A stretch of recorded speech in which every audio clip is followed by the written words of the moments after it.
আজকে আমরা যে পোর্শনটা ডিসকাস করবো সেটা হচ্ছে basic concept of organic chemistry. তো এখানে অনেকগুলো ডিফারেন্ট টপিকস আছে যেগুলো আমরা স্টেপ ওয়াইজ আমরা ওটাকে ডিসকাস করব। তো এখানে অর্গানিক কেমিস্ট্রির মেইন যে এলিমেন্টটা, সেই মেইন এলিমেন্টটা হচ্ছে এখানে কার্বন। অ্যান্ড কার্বনের আমরা যদি গ্রাউন্ড স্টেট ইলেকট্রনিক কনফিগারেশন দেখি, তাহলে কার্বনের গ্রাউন্ড স্টেট ইলেকট্রনিক কনফিগারেশন হচ্ছে 1s2 2s2 2p2। এক্সাইটেড স্টেটে কার্বন একটা পেয়ার্ড ইলেকট্রন পিতে ট্রান্সফার করে সেখানে sp3 হাইব্রিডাইজেশন করে ওখানে একটা কোভ্যালেন্ট বন্ড ফর্মেশন করে। তো এই কোভ্যালেন্ট কার্বনের অলওয়েজ কোভ্যালেন্ট বন্ড ফর্মেশন হয়, কার্বনে কোনোদিন আয়নিক বন্ড ফর্মেশন হবে না। তো আইদার কার্বন যখন কোভ্যালেন্ট বন্ড ফর্মেশন করছে, তো কার্বনের সাথে আইদার কোনো ইলেকট্রোপজিটিভ এলিমেন্ট হাইড্রোজেন অ্যাটাচ থাকতে পারে, আর আইদার কার্বনের সাথে কোনো ইলেকট্রোনেগেটিভ এলিমেন্ট অ্যাটাচ থাকতে পারে। এবার যখন একটা কোভ্যালেন্ট বন্ড ব্রেকিং হবে, তখন ব্রেকিংটা কিভাবে হতে পারে? তো এই covalent bond breaking always two টাইপসের হতে পারে। One is homolytic cleavage and the other one is heterolytic cleavage. Homolytic cleavage কি? একটা যে কোনো কোভ্যালেন্ট বন্ড সবসময় দুটো ইলেকট্রন শেয়ার করে বন্ডটা ফর্মেশন হয়। এবার যদি এমন হয় যে এখানে হোমোলাইটিক ক্লিভেজ মানে এক্স্যাক্টলি ইকুয়ালি মাঝখান থেকে ব্রেকডাউন হচ্ছে, তাহলে এই একটা ইলেকট্রন কার্বনের ওপর ট্রান্সফার হবে আর এই একটা ইলেকট্রন হাইড্রোজেনের ওপর ট্রান্সফার হবে। তখন হাইড্রোজেন একটা সিঙ্গেল ইলেকট্রন কন্টেইন করে থাকবে অ্যান্ড কার্বন একটা সিঙ্গেল ইলেকট্রন কন্টেইন করে থাকবে। তো যে কোনো এলিমেন্ট যখন এরকম সিঙ্গেল ইলেকট্রন কন্টেইন করে থাকে, তখন আমরা এটাকে বলছি free radical. Free radical. But যখন হেটারোলাইটিক ক্লিভেজ হয়, হেটারোলাইটিক ক্লিভেজে তোমার যখনই এই বন্ডটা ব্রেক হয়, এই বন্ডটার দুখানা ইলেকট্রন কোনো একটা পার্টিকুলার এলিমেন্টের ওপর শিফট হয়। এবার কোন এলিমেন্টের ওপর শিফট হয় কী করে বুঝবো? সেটা হচ্ছে যে দুটো এলিমেন্টের মধ্যে কোভ্যালেন্ট বন্ড ফর্মেশন হচ্ছে তার মধ্যে মোর ইলেকট্রোনেগেটিভ, যেটা মানে এখানে কার্বন অ্যান্ড সিএল এর মধ্যে as CL is more electronegative than carbon, তাই জন্য এই পেয়ার অফ ইলেকট্রনটা এটা টোটালটা সিএল এর ওপর ডিস্ট্রিবিউট হয়ে যায়। তাই জন্য কার্বনের ওপর কোনো ইলেকট্রন থাকে না, তাই জন্য কার্বনটা একটা পজিটিভ চার্জ জেনারেট হয় অ্যান্ড সিএল এর ওপর একটা পেয়ার অফ ইলেকট্রন চলে আসে, তাই জন্য এখানে সিএলটা নেগেটিভ চার্জ তৈরি হয়। তাই জন্য যে কোনো হেটারোলাইটিক ক্লিভেজে তোমার অলওয়েজ ইলেকট্রোনেগেটিভ এলিমেন্টটা নেগেটিভ চার্জ গেইন করে অ্যান্ড ইলেকট্রোপজিটিভ এলিমেন্টটা পার্শিয়ালি পজিটিভ চার্জ গেইন করে। অ্যান্ড যখন হাইড্রোজেন অ্যান্ড কার্বনের মধ্যে হেটারোলাইটিক ক্লিভেজ হবে, তখন হাইড্রোজেন অ্যান্ড কার্বনের মধ্যে কার্বন যেহেতু মোর ইলেকট্রোনেগেটিভ দ্যান হাইড্রোজেন, তখন এই বন্ডটা ব্রেক করলে কার্বন তোমার পার্শিয়ালি নেগেটিভ চার্জ ফর্ম হয় অ্যান্ড হাইড্রোজেন তোমার পার্শিয়ালি পজিটিভ চার্জ ফর্মেশন হয়। তো এবার এই যে positive and negative charge formation হচ্ছে অ্যান্ড অলসো হোমোলাইটিক ক্লিভেজে যে ফ্রি রেডিক্যাল ফর্মেশন হচ্ছে, তো আমরা নেক্সট ডিসকাস করবো যে এই হোমোলাইটিক অ্যান্ড হেটারোলাইটিকে যে আয়ন বা যে রেডিক্যালটা ফর্মেশন হচ্ছে, সেই রেডিক্যালটা কীভাবে স্টেবিলিটি হবে। তো এই স্টেবিলিটিগুলো ডিপেন্ড করছে আদার্স এলিমেন্টের ওপর, যেটা আমরা এর পরে এটাকে ডিসকাস করছি। আচ্ছা, স্টেবিলিটি অফ কার্বোক্যাটায়ন। এই স্টেবিলিটি অফ কার্বোক্যাটায়ন এখানে মেইনলি তিনটে ফ্যাক্টরসের উপর ডিপেন্ড করে: inductive effect, hyper conjugation and resonance effect. তো কার্বোক্যাটায়ন মানে আমরা এখানে বলেছিলাম যে কার্বনটা কোনো ইলেকট্রন এক্সট্রা কোনো ইলেকট্রন কন্টেইন করে থাকবে না। তো কার্বনের টোটাল যে চারটে কোভ্যালেন্ট বন্ড হয়, সেই চারটে কোভ্যালেন্ট বন্ডের মধ্যে যখন হ্যালোজেনের সাথে কার্বনের বন্ডটা ব্রেক হচ্ছে, এখানে আমরা এক্সটাকে হ্যালোজেন দিয়ে রিপ্লেস করছি। তো যখন কার্বন অ্যান্ড হ্যালোজেনের বন্ডটা রিপ্লেস হয়, তখন কার্বনটা এখানে একটা পার্শিয়ালি পজিটিভ চার্জ ফর্ম করে অ্যান্ড হ্যালোজেনটা যেহেতু মোর ইলেকট্রোনেগেটিভ দ্যান কার্বন, তাই জন্য এখানে হ্যালোজেনটা একটা নেগেটিভ চার্জ ফর্মেশন করে। এবার কোশ্চেন হচ্ছে, এই যে চার্জ স্পিসিসটা হচ্ছে, চার্জ স্পিসিস নর্মালি যে কোনো কম্পাউন্ডের থেকে বা কোভ্যালেন্ট বন্ডের থেকে জেনারেলি আনস্টেবল হয়। তো এবার কোশ্চেন হচ্ছে যে কার্বোক্যাটায়নটাকে কে স্টেবল করবে? এটাকে আমরা বলছি carbocation, because carbon and positive charge form হচ্ছে, তাই জন্য কার্বোক্যাটায়ন। তো এই কার্বোক্যাটায়নকে স্টেবল করতে গেলে এখানে ডিপেন্ড করছে এই যে তিনটে গ্রুপ আছে, যেটাকে আমরা এখানে ABC দিয়ে রিপ্রেজেন্ট করছি, এই তিনটে গ্রুপ কী কী থাকতে পারে। আর এই তিনটে গ্রুপের মেনলি এই যে তিনটে এফেক্ট আমরা এখানে এক্সপ্লেন করলাম, inductive, hyper conjugation and resonance effect, এই তিনটে দিয়ে আমরা কার্বোক্যাটায়নের স্টেবিলিটি এক্সপ্লেন করব। এবার যদি সাপোজ যে কার্বন পজিটিভ কার্বন, তার পাশে যদি মিনিমাম আর ম্যাক্সিমাম তিনটে মিথাইল গ্রুপ অ্যাটাচ থাকে, এবার এই মিথাইল গ্রুপকে আমরা বলি alkyl group. Alkyl group formation হয় হচ্ছে যে কোনো একটা অ্যালকেনের একটা হাইড্রোজেনকে যখন আমরা রিপ্লেস করি তখন যে গ্রুপটা ফরমেশন হয় এই গ্রুপটাকে আমরা বলছি তার করসপন্ডিং অ্যালকিল গ্রুপ। তো এটা হচ্ছে অ্যালকেন মিথেন 1 কার্বনের, আর তার থেকে একটা হাইড্রোজেন যখন এলিমিনেট হচ্ছে এটাকে আমরা বলছি মিথাইল আর অ্যালকিল গ্রুপ। তো এই অ্যালকিল গ্রুপের কি আছে, অ্যালকিল গ্রুপের একটা ইলেকট্রন ডোনেটিং টেন্ডেন্সি আছে, যেই ডোনেটিং টেন্ডেন্সিটা হচ্ছে নিজের থেকে অপোজিট সাইডে ডোনেট করবে। আর কার্বন ক্যাটায়ন মানে কার্বোক্যাটায়ন মানে হচ্ছে যেখানে কার্বনের ইলেকট্রন ডেন্সিটি কম্পারেটিভলি অনেক কম। তো কার্বনের ইলেকট্রন ডেন্সিটি কম্পারেটিভলি যদি কম হয় তাহলে কার্বনের পাশে এমন কোনো গ্রুপ থাকতে হবে যে গ্রুপটা কার্বনকে কন্টিনিউয়াস ইলেকট্রন ডোনেট করছে। তো যে কোনো অ্যালকিল গ্রুপ যদি হয়, আর মিথাইল, ইথাইল, প্রোপাইল, বিউটাইল যে কোনো অ্যালকিল গ্রুপের এই স্ট্রং প্লাস আই এফেক্টের জন্য এখানে কার্বনটা তোমার পজিটিভলি চার্জ স্টেবল হচ্ছে। এই এফেক্টটাকে আমরা বলছি ইন্ডাকটিভ এফেক্ট। তো ইন্ডাকটিভ এফেক্ট মেইনলি 2 টাইপসের ইন্ডাকটিভ এফেক্ট হতে পারে। ইলেকট্রন ডোনেটিং এই এফেক্টটার নাম হচ্ছে, এটাকে আমরা বলি প্লাস আই এফেক্ট। তো এখান থেকে আমরা একটা কনক্লুশনে আসতে পারি, সেটা হচ্ছে plus I effect always stabilises the carbocation. আর নাম্বার অফ মিথাইল যত বেশি অ্যাটাচ থাকবে কার্বনটার সাথে, পজিটিভ কার্বনের সাথে, number of methyl or any alkyl group, তত কার্বোক্যাটায়নের স্টেবিলিটি বেশি। তার রিজন কি? তার রিজন হচ্ছে due to the plus I effect of alkyl group. কার্বোক্যাটায়নের স্টেবিলিটি যখন plus I effect of methyl group দিয়ে যেমন আমরা এক্সপ্লেইন করলাম, আরও অনেক ডিফারেন্ট রিজন হয় যেটা একটা পজিটিভ কার্বনকে স্টেবল করে। সেকেন্ড যে এফেক্টটা আমরা এখানে এক্সপ্লেইন করবো সেই এফেক্টটা হচ্ছে hyperconjugation effect. Hyperconjugation এফেক্টটা কি? হাইপার কনজুগেশন এফেক্ট এক্সপ্লেইন করে যে একটা পজিটিভ কার্বনের নেবারিং আলফা কার্বনে যত নাম্বার অফ আলফা হাইড্রোজেন বেশি হবে, due to hyperconjugation effect কার্বোক্যাটায়নের স্টেবিলিটি তত বেশি। এবার what is alpha carbon? Alpha carbon হচ্ছে এই যে কার্বোক্যাটায়নটা, যে পজিটিভ কার্বনটা, এই কার্বোক্যাটায়নের রেসপেক্টে ফার্স্ট যে কার্বনটা অ্যাটাচ থাকে এই কার্বনগুলোকে আমরা বলি আলফা কার্বন। অ্যান্ড এই আলফা কার্বনের সাথে যত নাম্বার অফ হাইড্রোজেন অ্যাটাচ থাকবে কার্বনটার সাথে, সেই হাইড্রোজেনগুলোকে আমরা বলি আলফা হাইড্রোজেন। এবার এই আলফা হাইড্রোজেন যত এক্সটেন্ড করবে বা যত ম্যাক্সিমাম থাকবে তত কার্বোক্যাটায়নের স্টেবিলিটি বেশি। কিভাবে স্টেবল করবে? এখানে যে কোনো একটা আলফা কার্বনের হাইড্রোজেনের বন্ডটা এই কার্বনের বন্ডটার মধ্যে এখানে এসে কার্বনটাকে স্টেবল করে। তাহলে এখানে যে স্ট্রাকচারটা দাঁড়াচ্ছে সেটা হচ্ছে CH3C, নিচে CH3 and double bond CH2।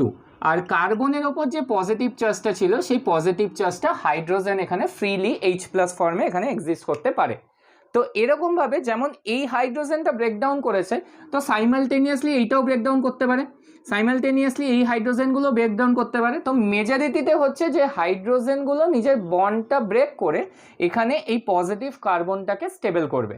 তাই জন্য এখানে এক্সপ্লানেশনটা বলছে যে যত নাম্বার অফ আলফা হাইড্রোজেন বেশি তত তোমার কার্বোক্যাটায়নের স্টেবিলিটি বেশি due to hyperconjugation effect. তো কার্বোক্যাটায়নের স্টেবিলিটিতে আমরা এখানে দুটো এফেক্ট এক্সপ্লেন করলাম। One is plus I effect of alkyl group. যত অ্যালকিল গ্রুপ বেশি থাকবে তত ইলেকট্রন ডোনেটিং টেন্ডেন্সি বেশি, অ্যান্ড কার্বোক্যাটায়নকে যত বেশি ইলেকট্রন ডোনেশন করবে কার্বোক্যাটায়নের স্টেবিলিটি তত বেশি। তাহলে এখানে আমরা মেনলি দুটো জিনিস এক্সপ্লেন করলাম। একটা হচ্ছে যে হাইপার কনজুগেশন এফেক্ট দিয়েও কার্বোক্যাটায়ন স্টেবল হয়, অ্যাজ ওয়েল অ্যাজ ইন্ডাকটিভ এফেক্টের মধ্যে যেটা plus I effect or electron donating effect, যেটা এই দুটো এফেক্ট দিয়েও তোমার কার্বোক্যাটায়নকে আমরা স্টেবল করছে।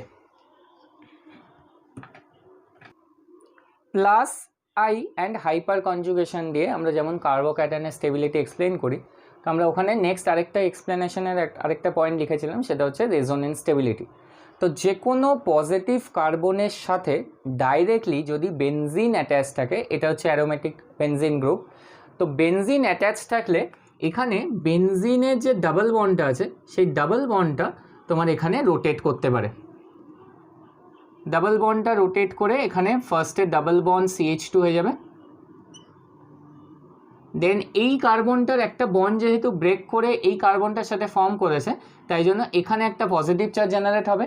দেন এখানে যখনই পজিটিভ চার্জ জেনারেট হবে ও এই ডাবল বন্ডটাকে রোটেট করিয়ে নিজের দিকে মুভ করাবে, তখন ডাবল বন্ডটা তোমার এরকম পজিশনে চলে আসবে অ্যান্ড এই পজিটিভ চার্জটা তোমার নিচে ফর্ম করবে। নেক্সট স্টেপে পজিটিভ চার্জটা ডাবল বন্ডটা যখন রেজোনেন্স করে এদিকে আসছে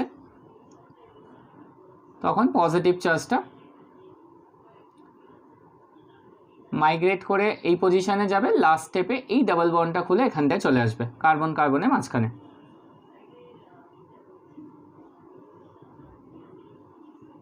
এই যে স্ট্রাকচারটা, এই স্ট্রাকচারটাকে আমরা বলছি রেজোনেটিং স্ট্রাকচার।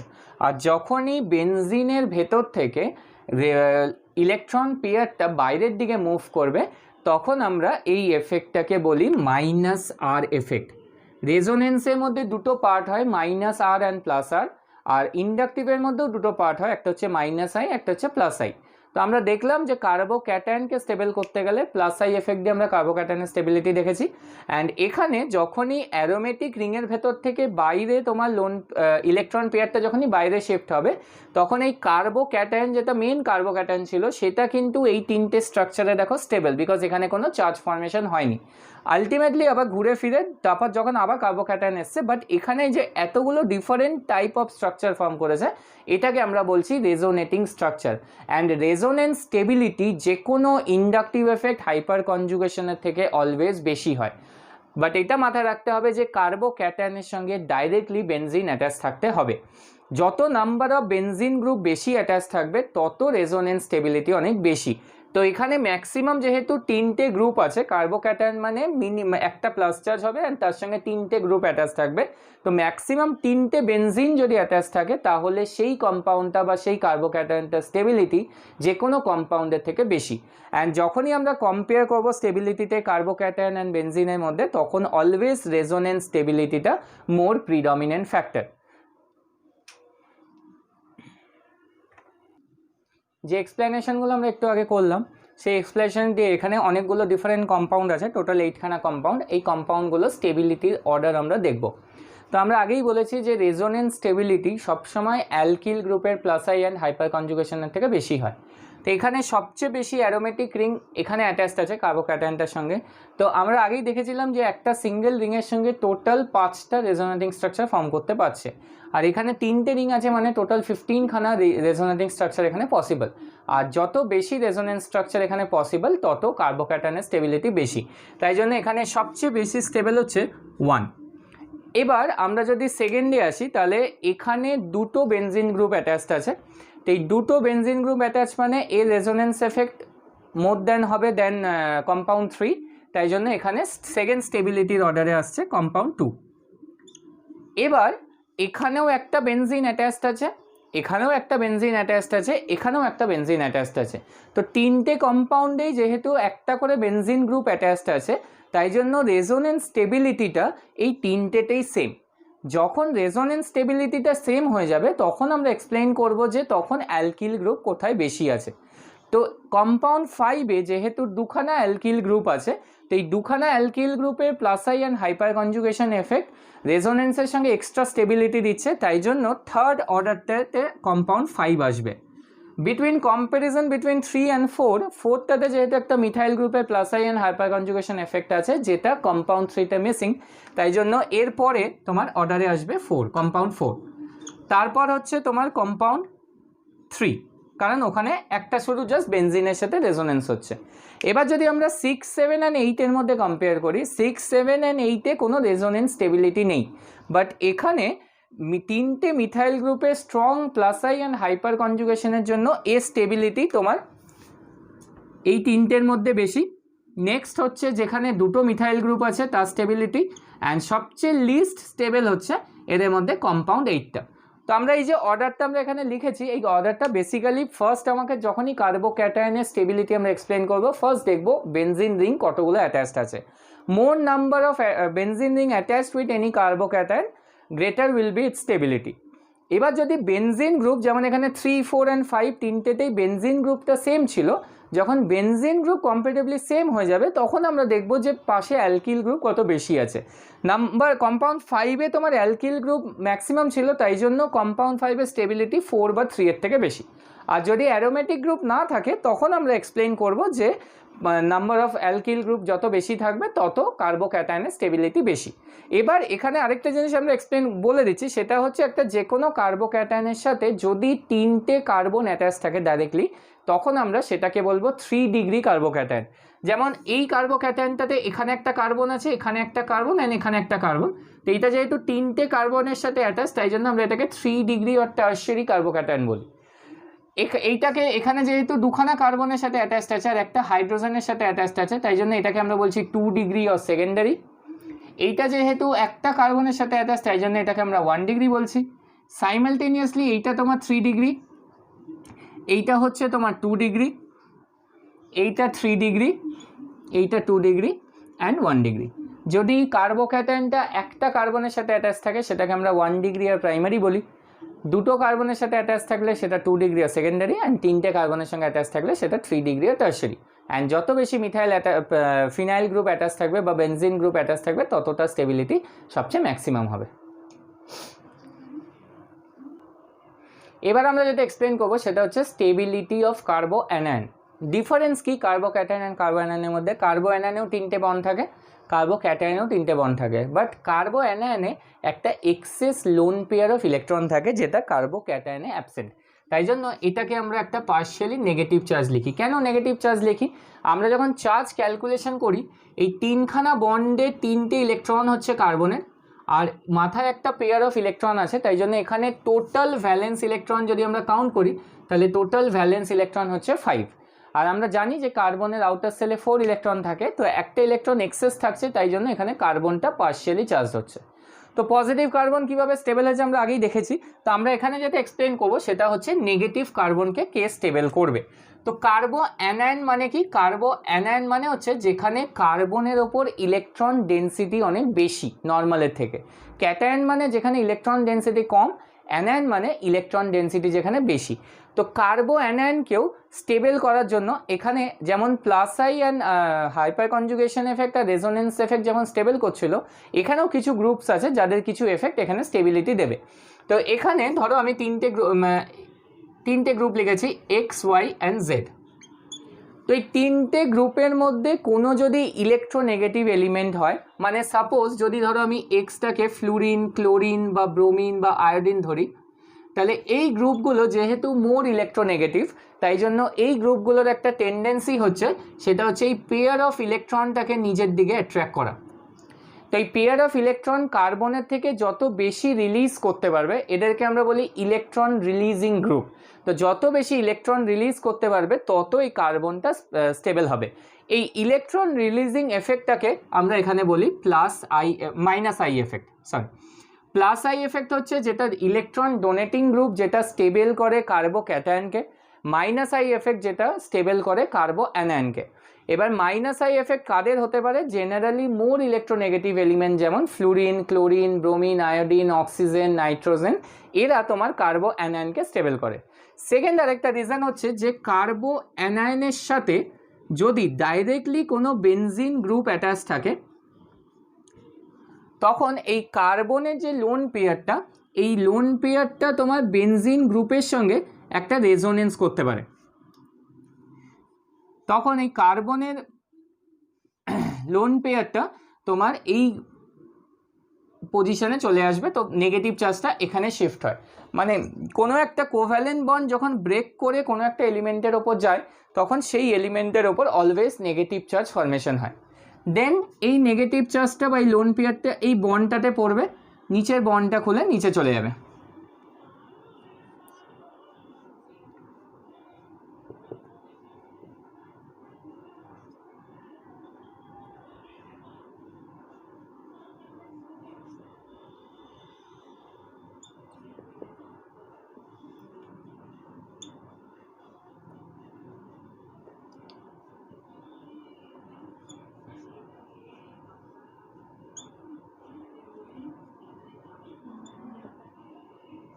এই যে রেজোনেন্সটা হলো, এই রেজোনেন্সটার সঙ্গে আগের রেজোনেন্স একটা ডিফারেন্স ছিল। আগের রেজোনেন্সে বেনজিনের ডাবল বন্ডটা খুলে বাইরে যাচ্ছিলো, তাই জন্য আমরা ওটাকে বলছিলাম মাইনাস আর এফেক্ট। বাট এই রেজোনেন্সে কার্বনের লোন পেয়ারটা তোমার ভেতরের দিকে আসছে, তাই জন্য আর এই কার্বনটার ওপর নেগেটিভ হচ্ছে, এটাকে আমরা বলছি প্লাস আর এফেক্ট। তো কোনো একটা কার্বোক্যাটায়ন বা কার্বোঅ্যানায়নের সঙ্গে ডিরেক্টলি কোনো বেনজিন গ্রুপ যদি অ্যাটাচ থাকে তাহলে বেনজিন গ্রুপ কার্বোক্যাটায়নকেও যেমন স্টেবল করে প্লাস কার্বোঅ্যানায়নকেও স্টেবল করে। আর কার্বোক্যাটায়নকে যেমন একটা অ্যালকিল গ্রুপের প্লাস আই এফেক্ট স্টেবল করছিল, সেরকম কার্বোঅ্যানায়নকে এখানে কোনো একটা ইলেকট্রোনেগেটিভ এলিমেন্টের মাইনাস আই এফেক্ট এক্সপ্লেন করে। বাট হাইপার কনজুগেশন এফেক্ট কোনো দিন কার্বোঅ্যানায়নকে স্টেবল করতে পারে না। এখানে আমরা তিনটে কার্বোঅ্যানায়ন ড্র করেছি। ফার্স্ট যে কার্বোঅ্যানায়নটা আছে তার সঙ্গে ডাইরেক্টলি একটা নাইট্রো গ্রুপের অ্যাটাচড আছে। এবার নাইট্রো গ্রুপের যদি আমরা অ্যাকচুয়াল স্ট্রাকচারটা দেখি, তো নাইট্রো গ্রুপের নাইট্রোজেনটা এখানে পজিটিভলি চার্জ থাকে অ্যান্ড একটা অক্সিজেন আছে যেটা নেগেটিভলি চার্জ থাকে। তো নাইট্রোজেন জেনারেলি হচ্ছে একটা স্ট্রং ইলেকট্রোনেগেটিভ এলিমেন্ট, তো তার উপর একটা পজিটিভ চার্জ ফর্ম হওয়া মানে তার ইলেকট্রন অ্যাকসেপ্টিং টেন্ডেন্সিটা নর্মালির থেকে অনেক বেশি ইনক্রিজ করবে। তাই জন্য এর ইলেকট্রন অ্যাকসেপ্টিং টেন্ডেন্সি এতটা ইনক্রিজ করে যে এর মাইনাস আই এফেক্ট ফ্লুরিনের থেকেও এক্সিড করে যায়। কারণ জেনারেলি আমরা জানি ফ্লুরিন হচ্ছে পুরো পিরিয়ডিক টেবিলের সবচেয়ে স্ট্রংগেস্ট ইলেকট্রোনেগেটিভ এলিমেন্ট, তো কম্পেয়ার করলে ফ্লুরিনের মাইনাস আই এফেক্ট বেশি হওয়া উচিত।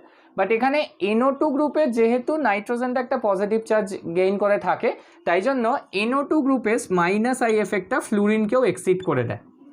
তাই জন্য এখানে NO2 গ্রুপ যদি কার্বোক্যাটায়নের সঙ্গে কার্বোঅ্যানায়নের সাথে ডাইরেক্টলি অ্যাটাচ থাকে তাহলে NO2 গ্রুপের মাইনাস আই এফেক্টের জন্য কার্বোঅ্যানায়নটা এখানে স্টেবল হয়।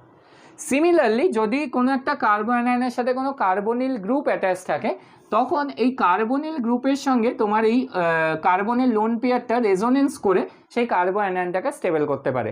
তো যে কোনো কার্বোঅ্যানায়নের সঙ্গে ডাইরেক্টলি যদি কোনো কার্বনিল গ্রুপ থাকে তাহলে কার্বনিল গ্রুপের প্রেজেন্সের জন্য এই কার্বোঅ্যানায়নের স্টেবিলিটি বেশি। অ্যান্ড থার্ড কম্পাউন্ডটাতে যেহেতু কার্বোঅ্যানায়নের সাথে এখানে একটা তোমার ইলেকট্রোনেগেটিভ এলিমেন্ট অ্যাটাচড আছে, তাই জন্য এর স্টেবিলিটি বেশি।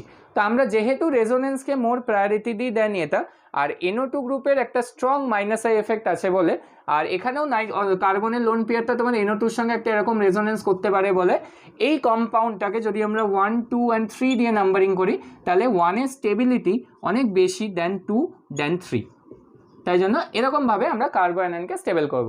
বাট মাথায় রাখতে হবে stability of carbocation and also stability of কার্বোঅ্যানায়নে বেনজিন যদি ডাইরেক্টলি প্রেজেন্স থাকে তাহলে তার স্টেবিলিটি যে কোনো minus I plus I hyperconjugation থেকে অলওয়েজ মোর প্রিডমিনেন্ট ফ্যাক্টর, এটা মাথায় রাখতে হবে। এখন আমরা যেটা এক্সপ্লেন করবো সেটা হচ্ছে স্টেবিলিটি অফ ফ্রি ইলেকট্রন। তো আমরা কার্বোক্যাটায়ন, কার্বোঅ্যানায়ন অ্যান্ড ফ্রি রেডিক্যালের মধ্যে ডিফারেন্সটা দেখলাম। কার্বোক্যাটায়নে কার্বনের ওপর কোনো ইলেকট্রন ছিল না, কার্বোঅ্যানায়নে কার্বনের ওপর একটা এক্সেস লোন পেয়ার ছিল, পেয়ার অফ ইলেকট্রন ছিল। বাট ফ্রি রেডিক্যালে কার্বনের ওপর একটা সিঙ্গেল ইলেকট্রন কন্টেইন করে থাকে। তো এবার ফ্রি রেডিক্যালের এক্সপ্লেনেশনটা, স্টেবিলিটির এক্সপ্লেনেশনটা অলমোস্ট তোমার কার্বোক্যাটায়নের স্টেবিলিটির সঙ্গে ইকুয়াল। তো এখানেও তোমার এটাকে আমরা বলছি 3 ডিগ্রি ফ্রি রেডিক্যাল। কেন 3 ডিগ্রি? বিকজ এখানে যে কার্বন রেডিক্যালটা আছে তার সাথে ডাইরেক্টলি 3টে আলফা কার্বন আছে, আর আলফা কার্বন যত 3টে অ্যাটাচড আছে বলে এটাকে আমরা 3 ডিগ্রি বলছি। তো এবার কীভাবে স্টেবল হবে? মেনলি 3 ডিগ্রি ফ্রি রেডিক্যালটা স্টেবল হয় due to hyperconjugation. But এখানে হাইপার কনজুগেশনটা একটু ডিফারেন্ট ওয়েতে হয়। কীভাবে হবে? ফার্স্টে যে কোনো আলফা হাইড্রোজেন আর কার্বনের একটা বন্ড হোমোলাইটিক ক্লিভেজ হবে। হোমোলাইটিক ক্লিভেজ হওয়াতে এই বন্ডের যে দুটো ইলেকট্রন, সেই দুটো ইলেকট্রন একটা কার্বনের ওপর আসবে, একটা হাইড্রোজেনের ওপর যাবে।